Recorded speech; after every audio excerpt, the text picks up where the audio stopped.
Ladies and gentlemen, welcome to a new episode of the No ID podcast. I have fellow comedian, writer, actor, Joe Partlow. Say something to the people. Hey, Hey, it worked. all right, we got it, all right. For y'all that don't know, this is like our fourth attempt. Yeah, they don't know. They don't. What they don't know behind the scenes is, it's like if people knew how they cook their chicken, man, they just would. You know what I'm saying? Like, yeah, behind the scenes, boy, there's a lot of stuff that go behind the scenes. I tell you. Tell me about it, man. So Joe is a comedian, man, and you're originally from Jersey, right? Yeah. I'm from Jersey. I'm born and raised in born in Baltimore, Maryland. Raised in New Jersey. My family is originally from Gloucester, Virginia, Okay. which is I just found that out. Well, I've been knew my grandmother was crazy, because Gloucester is not the type of name you think is a is a real city. Coming Nah. from up north, we did not know what Gloucester was.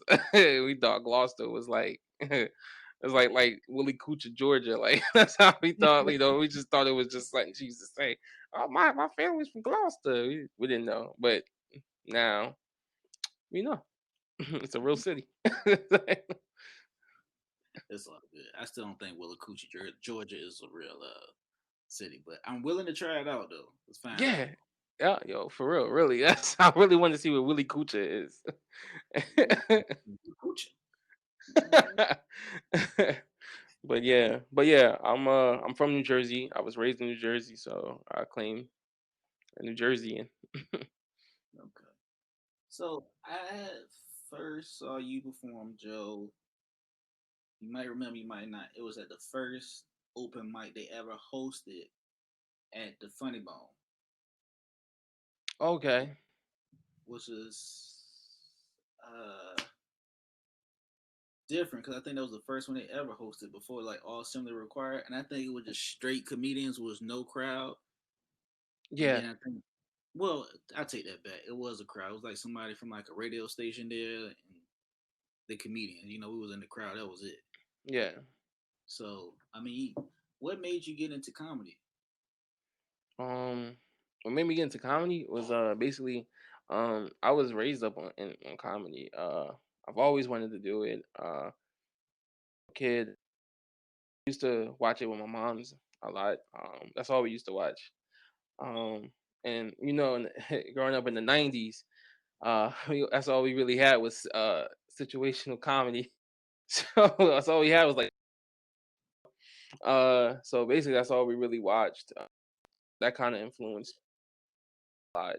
Definitely Saturday Night Live, uh, Mad TV was one of my influences. Martin, of course. um, Stand up. Thing that got me into like really doing stand up was watching Eddie Murphy. Basically, it's so generic. Every comedian say, "Yeah, Eddie Murphy," but it's so generic, but it's true. Especially in the '90s, he was just that big name comedian. But seeing the effect that he had on my mom uh, was really what got me to do stand up. Like we watch. Every time she see Eddie Murphy cannot. He didn't have to say anything. She just start laughing. Like that's, you know what I'm saying. And it was when I seen that, I was like, I know I want to have that effect on people, where like as soon as as soon as I come in the room, they start laughing, and I don't even got to say anything, And that's the kind of effect I wanted, and I wanted to do that with my mom. Uh, so that's what kind of got me into wanting to do comedy in general and stand up. That's what's up though. Like, do you remember your first stand up show that you ever did? How was it? How did it go? My first stand up. Yeah. Oh man, yeah, I remember it. It was one of the most nervous. So all right, we got to see. For me to get to that show, we got to go from the beginning. Okay, let's go from the beginning. All right. Like I said, I always wanted to do comedy, but I always was a shy kid. Shy. I was real shy. Um, it was definitely not what you would have thought of me to be a comedian. It's like, no. But I was real shy. My mom actually wrote my first set uh when I was in middle school. We had a talent show. I didn't actually perform because I was so nervous. And I remember the one joke she said she had wrote on there. She was like, this was wait, around 2000, I want to say 2003. So she said, one of the jokes, I can only remember this, it was so bad. Well, I thought it was bad. She was just like, what happened to NSYNC? Are they in stink? I was like, I was like, oh man, I'm not. I read that one joke. I was like, nah, I'm not doing this. I was like, I'm not doing this. I folded it back up in my pocket. And then, but I always wanted to do comedy ever since like I was a kid. So I always had that dream, but never had the motivation or, you know, never wanted to put myself out there. The confidence, that's the word I'm looking for. The confidence. So it wasn't until after my mom passed away, um, and it was like a year after she passed away. I was like, it's it, man. It's only me.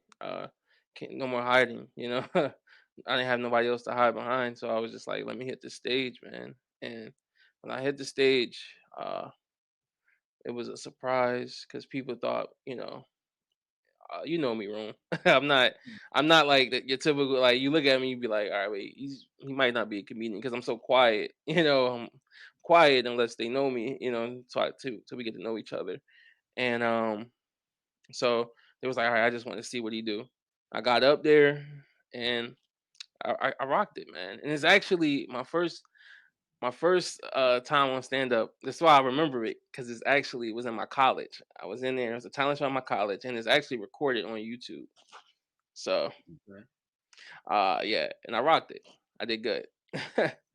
And that was actually my first time, and it was definitely an experience, and it was like when I first experienced it, it was like, man, it's all I know. It's all I could do, because it was like it was so natural. It was just so natural. It felt like yeah, man, this is it. This is me. Um, yeah, man, I'm about to start tearing up because it was Oh it was no. like yo, it was it like I'm telling you, like being from that shy kid to now, it's like, and then thinking about that first time on stage, it was just like it was amazing, man. I haven't had a kid yet, but I'm pretty sure like that's probably how close it was. This is my baby, my stand up is everything, man. It's what got me through the tough times of my life. So yeah, that first time on stage was like, yo, this is me. Um, this is who I am. So yeah, it was amazing. And one of the jokes I remember I did, and I might have got the times mixed up. That maybe that one wasn't recorded, but my second one was recorded on YouTube. But one of the jokes I did was I said uh eh, this was now it's a time frame joke. It's a time frame joke. All right. Okay. So it only would work in that time, but it was like imagine if a celebrity was to if a celebrity was to not if they wasn't celebrities and they were doing like if they were everyday people like us working. um and I said, for example, take Kanye West. Kanye West, if he wasn't a celebrity, he'd still be Kanye. He'll still be Kanye. Like he'll be uh and this was the time during the Taylor Swift thing. So I was like, and he say he wasn't a rapper or producer, he was a drug counselor. And the lady's crying her heart out, and she goes,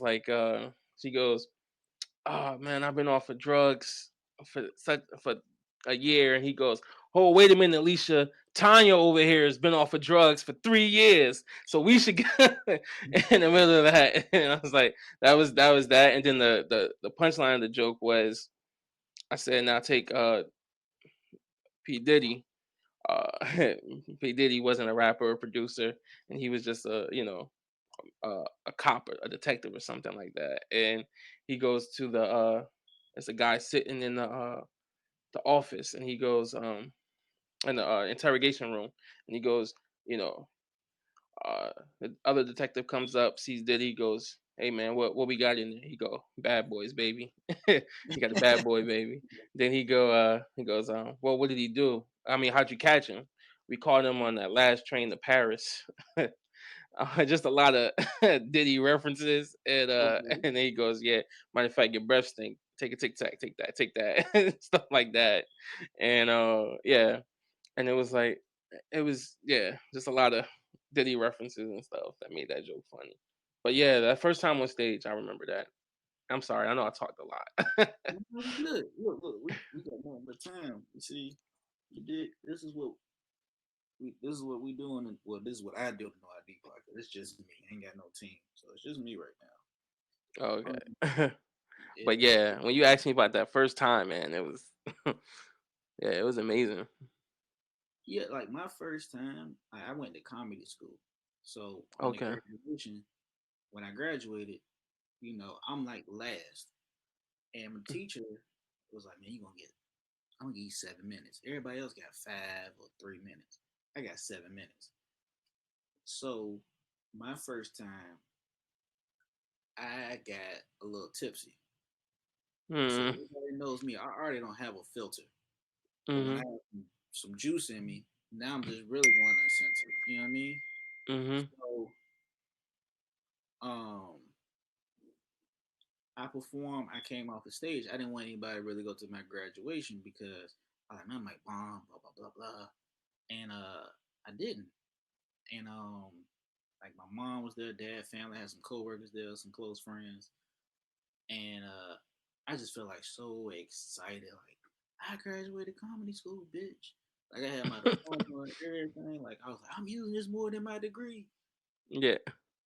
and I uploaded up to YouTube, and I was already ready for the struggle of, well, hey, you know about the struggle of, Mhm. you drive probably 30 minutes, maybe 2 hours out the way to get 5 or 10 minute sets in just to get your reps up and build up your name.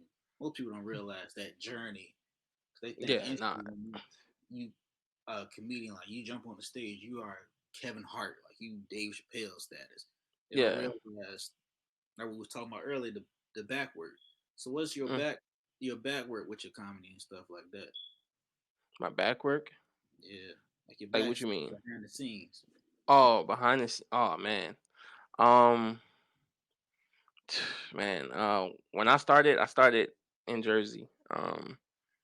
So when I was in Jersey, I only knew because I watched like documentaries and stuff when they were saying, we started in New York, and we did the whole, open mic scene in New York. So I was like, all right, that's what I want.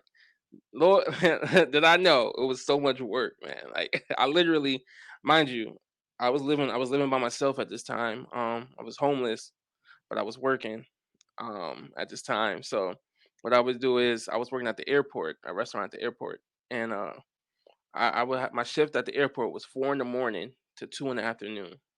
So what I would do is I would go to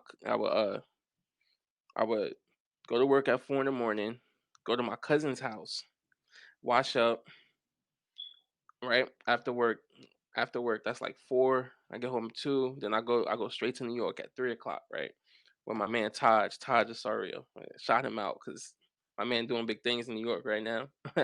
um and we'll go out there to New York, do like 4 or 5 mics a night, just on the subway, like going down the subway, hitting like 4 or 5 mics, rushing to each one because you'd be in there all night, like literally.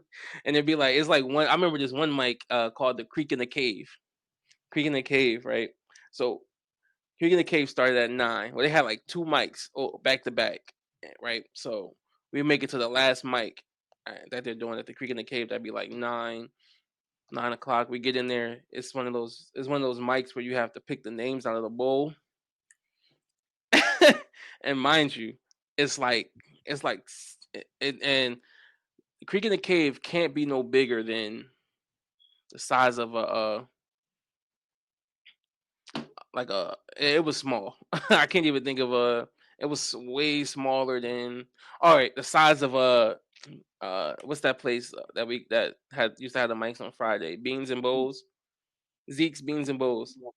Yeah, it was smaller than that. And it's like 40 people in there deep. 40 comics waiting to get on deep. So it's hot. We all in there. um and you do the drawing. So we try to get there first to get get in there. Sometimes we don't get in there first. We just gotta wait. And then we gotta try to finish that, get to another mic across town. So it's like we go to like Brooklyn, Queens, Bronx, all in one night, trying to get 3 minutes. And out there, so many comics, you can only get 3 minutes, 2 minutes sometimes. Some mics are 1 minute. Uh, but yeah, man, the back work of comedy is like, man, people don't know. People do not know how hard it is. Like, it's. We still at like we're not even up there yet, but it's like we still doing like hole in the wall restaurants, like you know what I'm saying.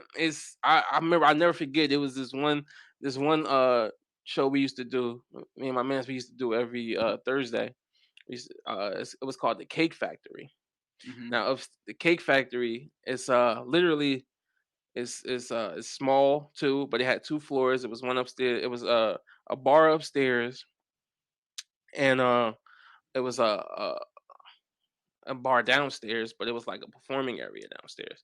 So we go in, mind you, this place is open. I mean, like, to like this is New York. This is New York. It's like it didn't close until like 5 in the morning. So we go in there. It's 10 o'clock. 10 o'clock at night. We go in there. Go down.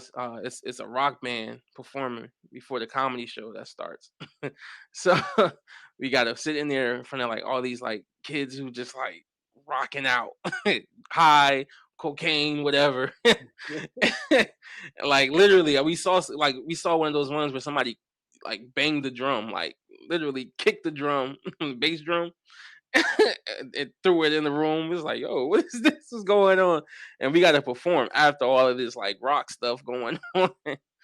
um, yeah, it was so bad. Like it was a basement, literally. It was like water dripping. It stank. It smelled like like yeah. We went in there to get our time and rocked out, man. Doing comedy is not like, it's not pretty. You really gotta love it. You really gotta love to do comedy. Um, and it kills me when I hear people be like, "Yo, I want to do comedy." All right, try it. I always tell people to try it, but if you ain't really for it, man, don't do it. Because it's a lot of shit you got to put up with, man. And I like when you said, people don't they expect you to be the Kevin Hart and stuff like is Kevin Hart wasn't Kevin Hart. Kevin Hart, it shows where Kevin Hart was getting booed when he first started. For real. Like so and it's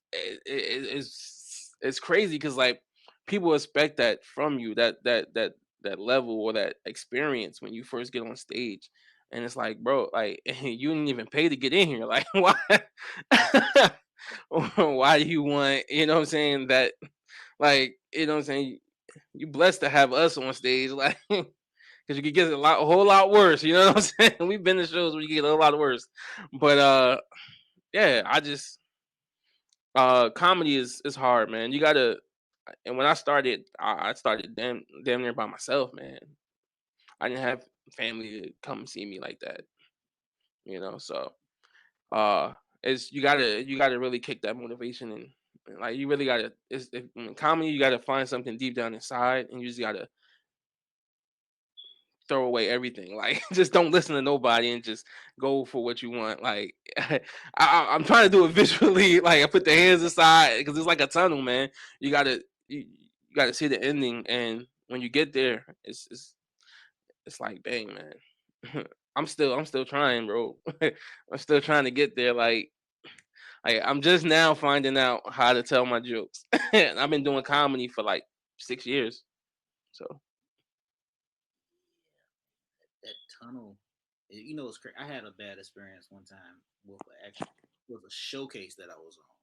So this is like a couple of months out of comedy school, and my homegirl wanted to book me to do a showcase in Newport News at the I forgot the name of the theater, but whatever. So I'm like, I'll be there. So I get there. The food, you can tell they cooked it up in the kitchen. Like they had the like it was the store bought Taco Bell in there, and it was no seats for me to sit at. Now I'm by myself, so I don't want to sit beside random people while I'm trying to. I don't know if you do the same thing. Like I'm trying to get my jokes ready, get my mind ready before I yeah. go up there. So they had. I was the only comedian. They had like spoken word. They had a singer up there. Uh, they had a rapper up there, and the mic and the speaker go out. Like it's staticky. It's like shortening out. I knew. I was like, damn, this might be a sign. I don't need to be up here. I drove from Chesapeake to Newport News. I had to pay as a performer to get in there. So I had to pay $5. So then they go, well, you ain't gotta perform. I said, fuck, I paid $5 to perform. I'm gonna perform. So I had to go and sit in the middle of this conference room and yell every joke that I had. And if you look at me, if people see me, everybody sees me. I do not look like one, I'm a comedian. Two, I don't look funny. I look like either A, I'm gonna do your taxes, or B, I'm gonna fix your computer. Split it. You know what I mean? Like you don't see that. So like that backstory, like for anybody aspiring to get on stand up, it's gonna be long nights. It's gonna be Yeah. it's gonna be some tough crowds. It's gonna be some dead crowds. It's gonna be you might have in the, don't ever put it in the back of your mind, but you have in the back of your mind like, I don't think I want to keep going. Yeah. It's gonna be it's a grit grind. That's for anybody trying to get into stand up, as well as those that's trying to just do like the sketches and stuff. Yeah. You know what I mean? But it's a grit and a grind. Like people don't realize, like you go out here to these bars and these restaurants or these breweries or whatever we're performing at, we're performing for free. You're getting a free comedy show.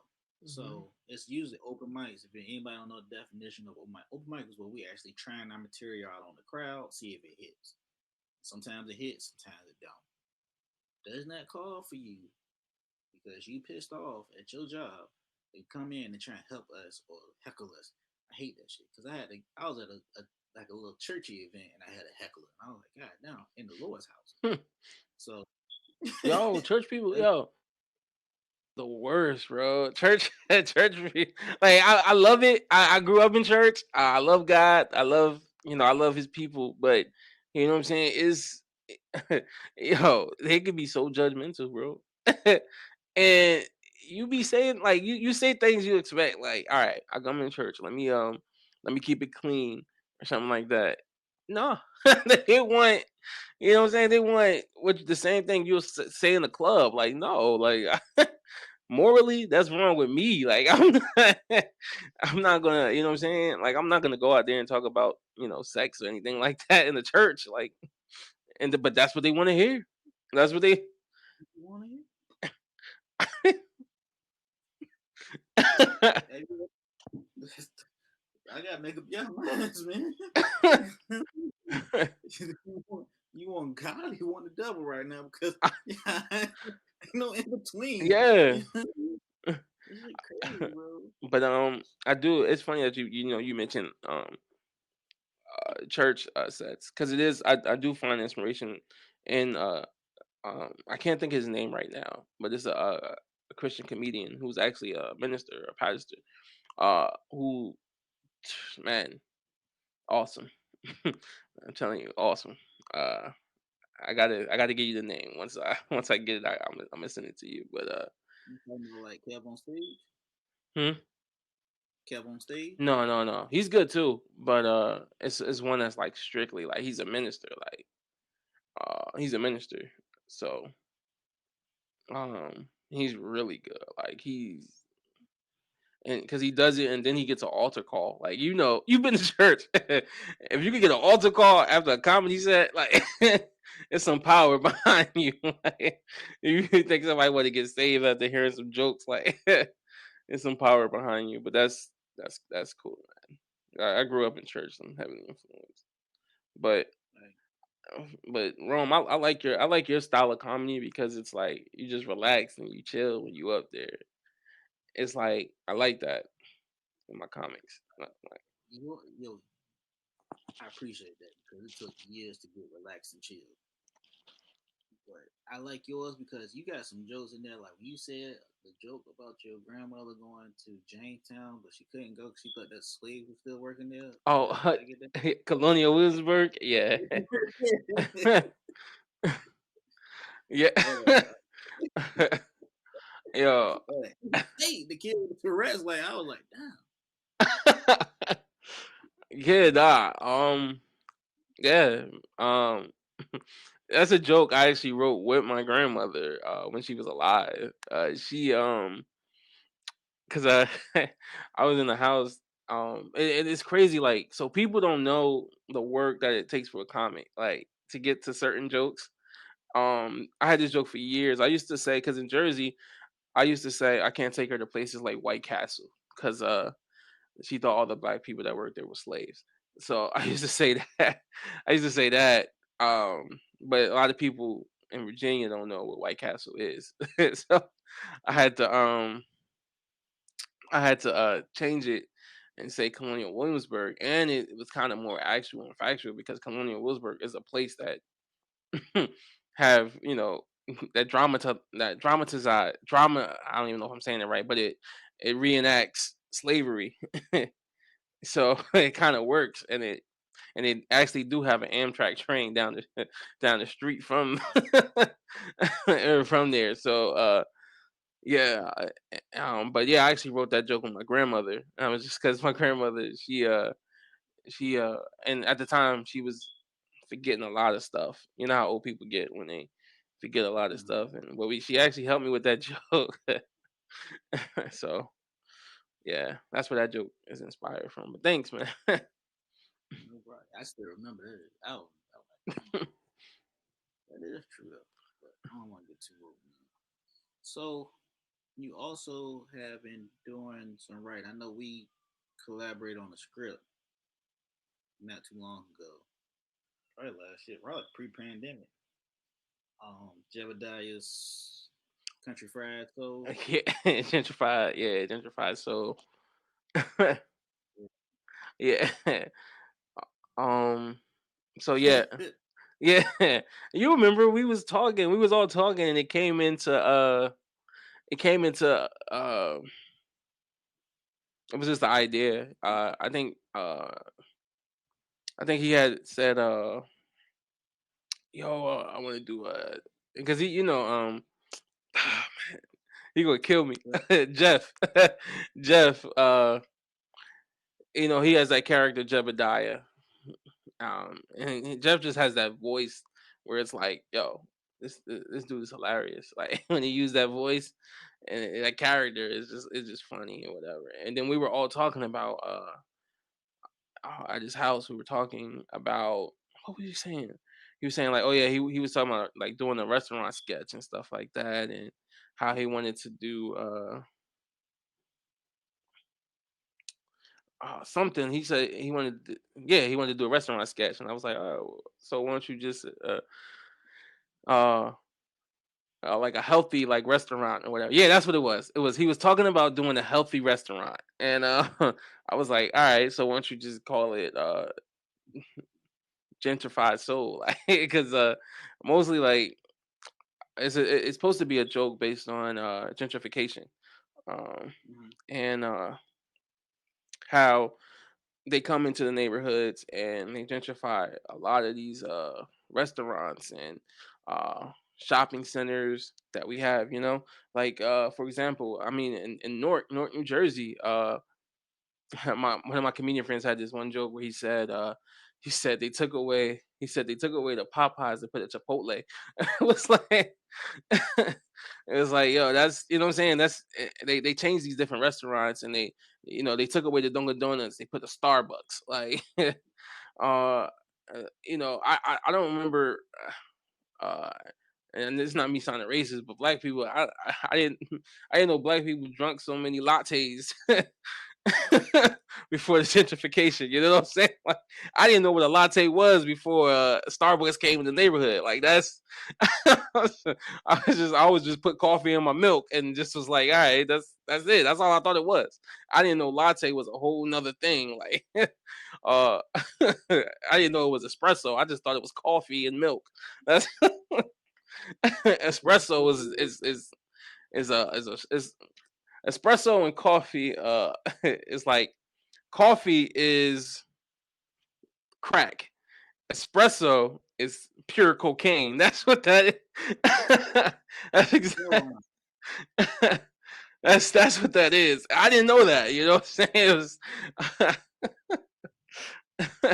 like, it's crazy. But yeah, I didn't know that until Starbucks came into the neighborhood, and a lot of this, and when all this stuff comes in, it's like they're pushing us out, and that's what this that's what that sketch was about. Gentrification is about uh Jebediah, a person that's been a part of the community for so many years, uh trying to uh change his menus up but keep it gentrified, like along with the new change that's going on in the neighborhood. So that's what that sketch is about.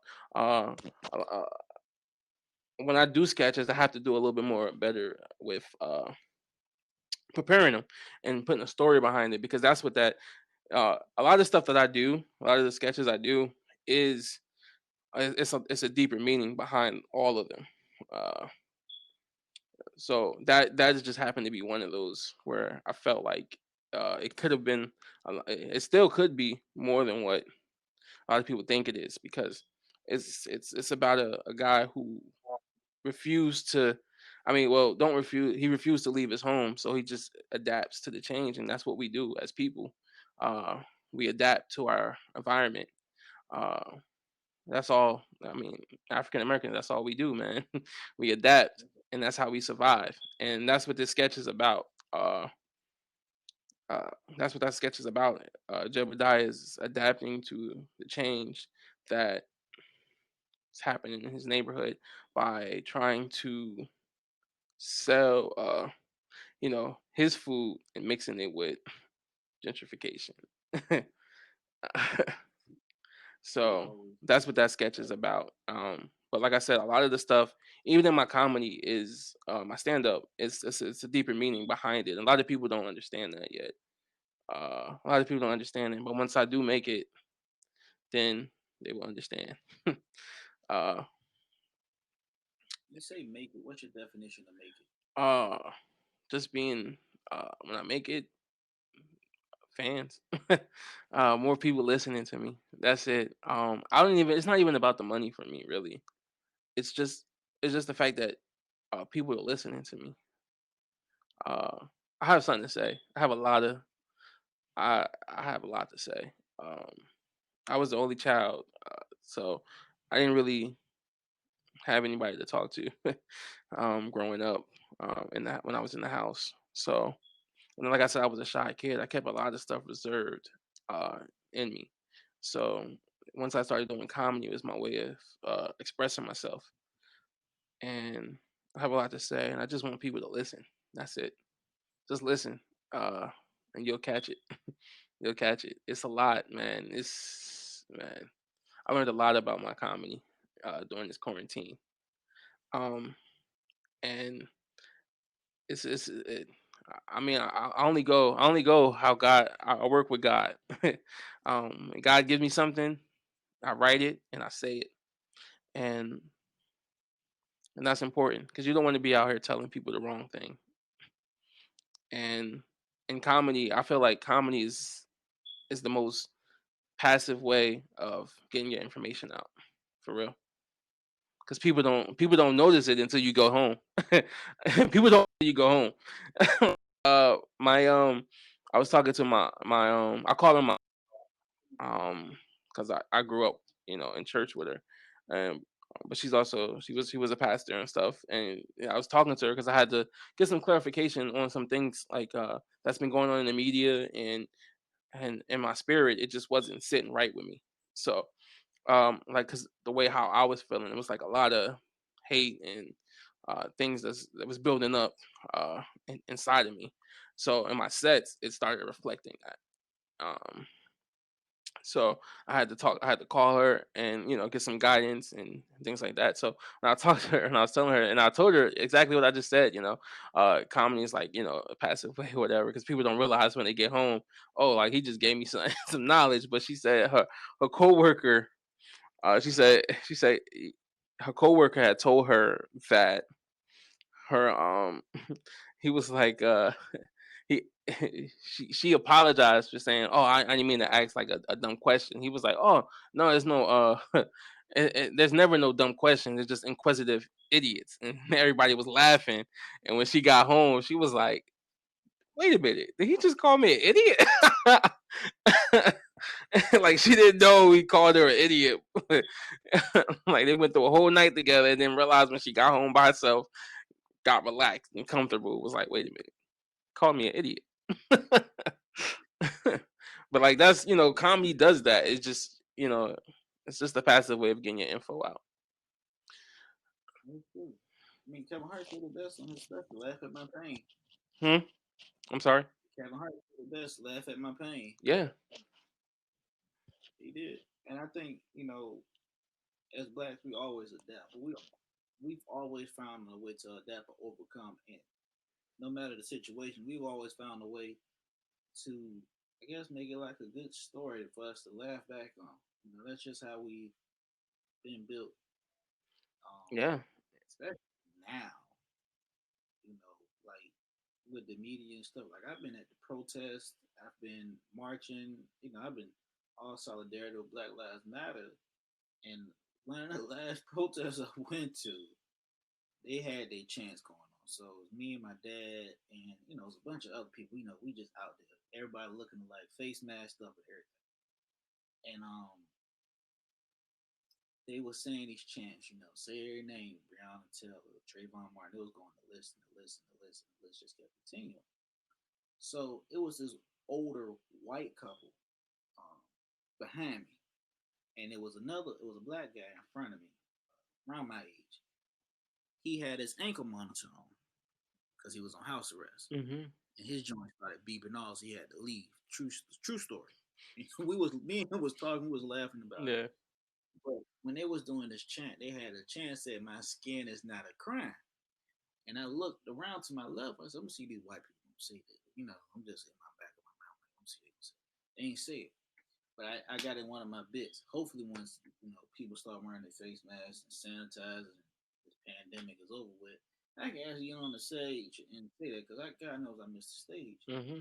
But I think everybody's comedy is like relatable. Like I think with most comedians, when they come fresh out the gate, or they try and like overthink it a little bit. Like there's substance to their jokes. Is like it's just too much. Hmm. It's like an overkill. And meaning like they'll say something that's just out of the blue that doesn't make sense. Like it's a whole imaginative narrative of like they may talk about like a dragon flew in my bedroom, me and the dragon did this X, Y, and Z, and it's just too much to the point that it won't grasp. I think with well, I know with your comedy, other comedians, our comedy is very relatable and it's like a life experience about what we go through. Hmm. You know what I mean? Yeah. Like you joke about the pastor was teaching the class and I didn't get out to 4:30 the next day. Your grandmother with Colonial Williamsburg, the student that was hey hey hey hey, you know, Yeah. those, those are relatable jokes. And if you with us, our pen and our pad is pretty much the television for most people. If you can close your eyes while we tell a joke and envision what we're going through or what we're saying, Hmm. that's just what it's about. That's our narrative. And that's just how we are. The king of doing that and sharing his life experience was Richard Pryor. I've never met, well, I never met him, but I've seen plenty of stand-up specials in my time. But he gets on stage, he talks about he snorting cocaine, smoking crack in the bed, and it set on fire. Yeah. Yeah. He said himself, Martin Lawrence.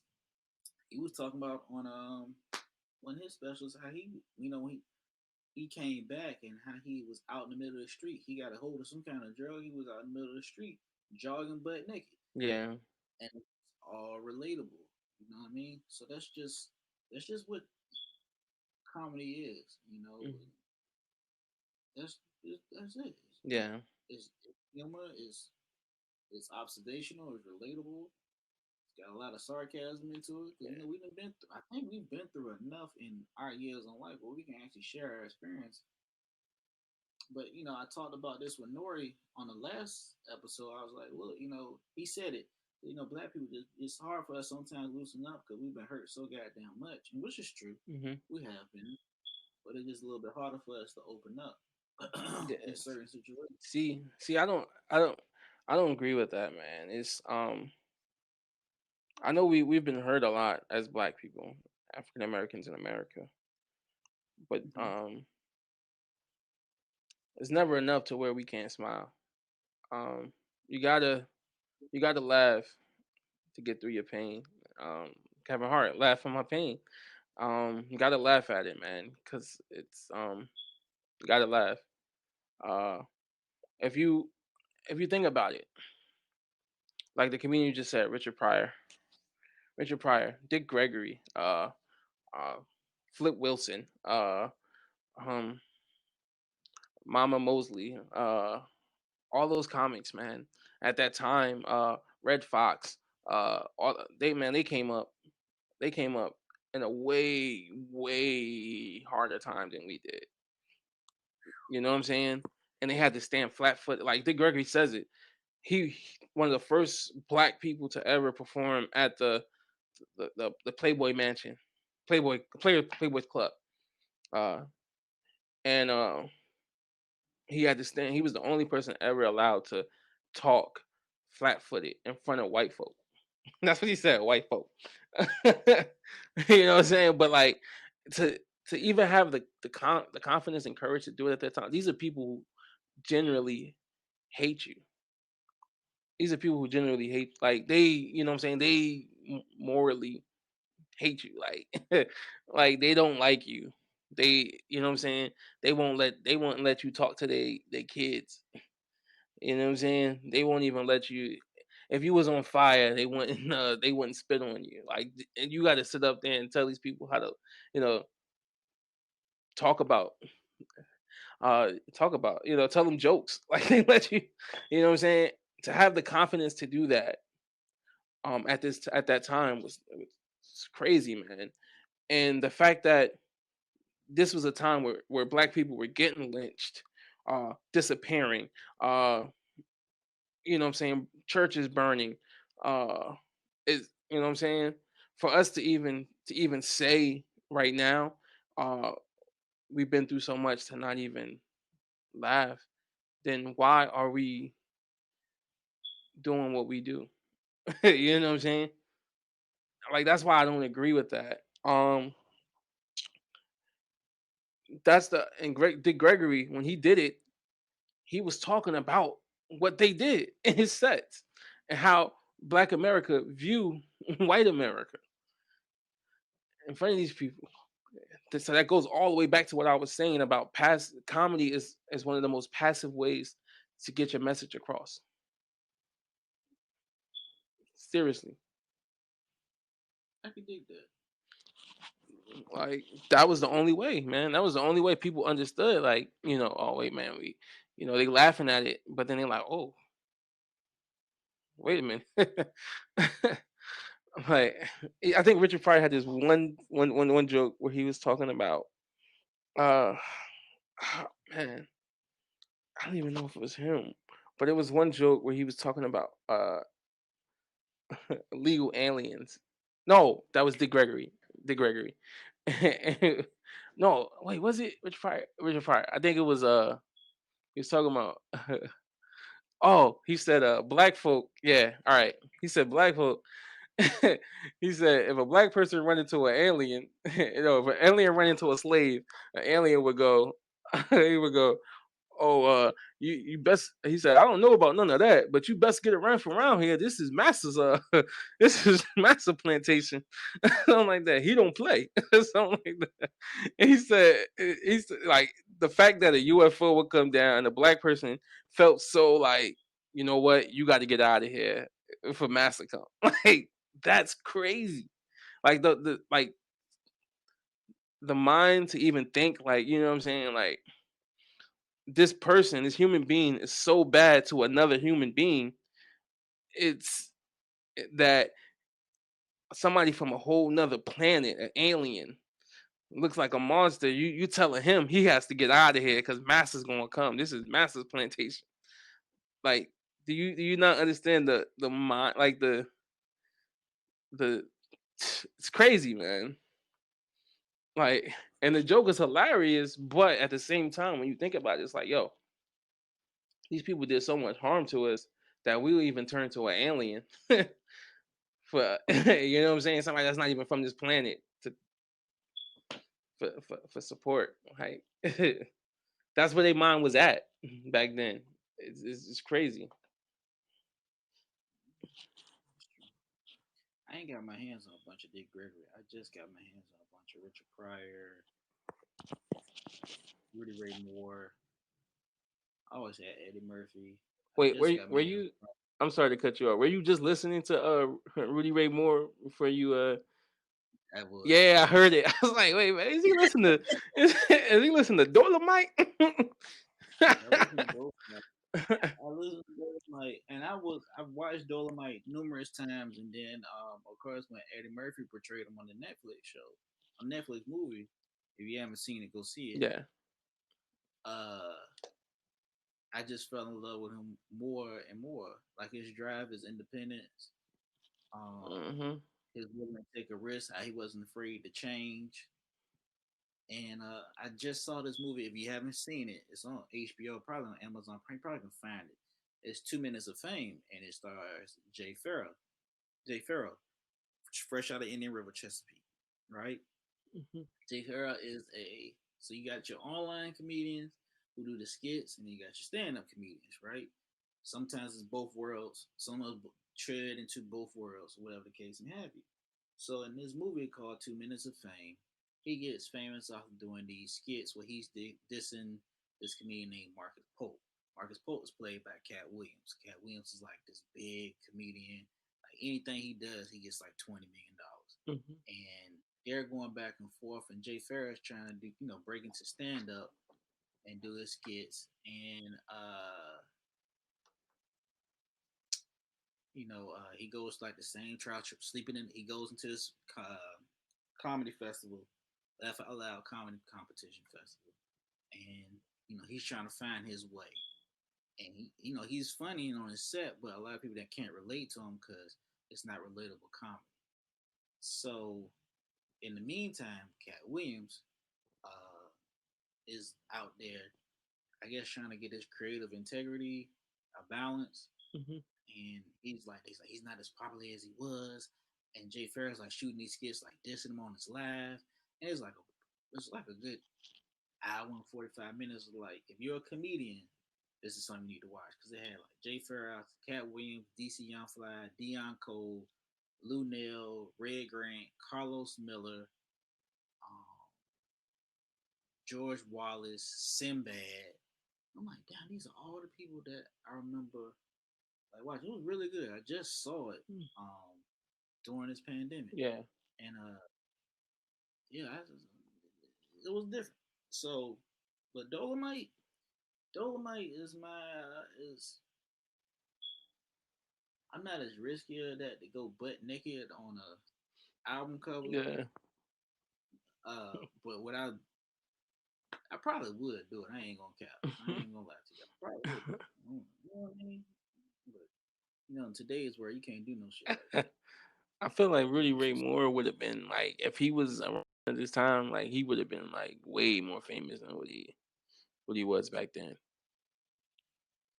See, I don't think he was really his art wasn't really appreciated because he was so raw, Yeah, and he was rhyming with all his stuff. yeah. So uh, But now I'm talking about like now with social media. If there was like Instagram back then, I was Instagram, TikTok back then. He probably would like, he would kill it. yeah, he would have he would have been way more like famous than what he was. Cause he's like one of those comics that wasn't appreciated, but because he basically did a lot of stuff independent at that time. Independency at that time wasn't like really the way because it was like you had like companies. You know what I'm saying? It's the same thing with music today. It's just like today, like independent is definitely the way to go. Just because you could create your own fan base on social media, it's like Create your own fan base. You pretty much control your own destiny. yeah, You sign yourself. for real. Yeah. It's weird. So before we send off, man, Joe, I do appreciate you coming up here. Man, I thank you for having me, man. Cause I ain't nobody, bro. I ain't nobody. I'm just I'm just another black man with a mic. I ain't nobody. No ID, bro. It's no ID. This is. I mean, I've had big names up here. Of course, y'all saw Nora Davis last episode. Last season, I had a porn star up here. People thought I was when I had that, but I wouldn't. Season before that, I had Sydney Star from Love and Hip Hop, and Yeah. it's gonna continue on. So, Hmm. if any podcaster wants to podcast and stuff like that, and they want to get like a big name, you just gotta hit them up on their DMs and give them your credentials and Yeah. go from there. And hopefully they reply back. If they do, they do. If they don't, they don't. I mean, I've had honestly, I've hit up some other comedians, well known, and they've left me on red. Really. I don't even like. I be DMing them, and they don't even read my shit. I don't even know how to. And I got like I only got like a 1,500 followers, but dang, like come on, you would think like, you know what I'm saying? But they they know they they know when I once I get out there, man, they know I'm a force to be reckoned with. It's like let me start, but no, I'm not. Thank you though for having me, man. It's I like to talk. In case you, I like to talk when I get a platform. I like to talk, man. But thank you so much for having me, man. It means a lot to me. Appreciate you. Let me ask a question though. I ask everybody this question: top five comedians, dead or alive, any order with a starting six man. All right. Top five. Okay. Dick Gregory one. Uh, oh wait, starting from six or five? I mean five. Starting from five. Anyway, any Anyway. order. All right. And Okay. All right. So Dick Gregory, Richard Pryor. It's so generic. um. Dick Gregory, Richard Pryor, Eddie Murphy. Bernie Mac is four, and Chris Rock. Chris Rock. Yeah. coming off the bench. Yeah. That's Dick Gregory. That's five. I mean, it's so many of them. It's like, I mean, I could say Jerry Seinfeld. 'Cause I grew up on him too. That's one of my influences. So you got to give me six. Jerry Seinfeld, king of observational comedy, is hilarious. He's hilarious. But This timeless. but yeah, man. Thank you, man. Thank you again. What can the people follow you at, bro? Oh man, they can follow me on IG at Joe Smoke Comedy, uh, Joe Smoke Comedy, Facebook, Joe Partlow, YouTube, Joe Partlow. You can even Google me, Joe Partlow. um, it'll come up. And TikTok is hold on, I'm getting pulling it up right now. uh, see, Joe Smoke Comedy, Joe Smoke Comedy on TikTok. Um, yeah, so yeah, man. Thanks for having me, and that's where you can find me. Joe Schmo Comedy, Joe Partlow. Simple. Compound word. I used to have this counselor. He used to be like, he was Jamaican, so you see my name, he'd go, Joe Partlow, Partlow. It was just that was my man, man. Every time you see me, Partlow, Partlow. Oh man, but yeah, man. Thanks for having me, man. No problem, man. Y'all can follow me at Comedian Rome on Twitter, Facebook, and Instagram. Um, the podcast, of course, is on Facebook, No ID Podcast. Instagram, No ID Podcast. Um, I am on every platform.